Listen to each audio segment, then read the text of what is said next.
அதிதேவதை, செல்வ வளம், மகிழ்ச்சி ஆகியவற்றின் அதிபதி மகாலட்சுமி.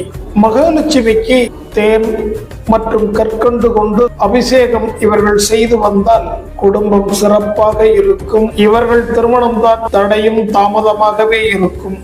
குல தெய்வத்திற்கு உகந்த நாள் பங்குனி உத்தரம். உத்தரத்தில் விரதம் இருந்து வழிபட்டால் முற்பிறவியில் செய்த பாவங்கள் எல்லாம் விலகும், எல்லா தடைகளும் உடைந்துவிடும்.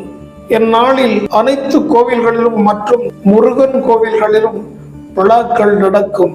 நட்சத்திரங்களுடைய வரிசையிலே 12வது நட்சத்திரம் உடைபட்ட நட்சத்திரம் விபத்து நட்சத்திரம். ஆனால் அமைதியாகவும் எளிமையாகவும் இவர்கள் இருந்தால் இவைகளிலிருந்து தப்பிவிடலாம். இவர்களுக்கு வேலைகளில் அதிக இடமாற்றங்கள் வரும், வேலைகளும் அடிக்கடி மாறும், ஆசைகள் நிறைவேறாது, செய்யும் தொழிலில் குழப்பம்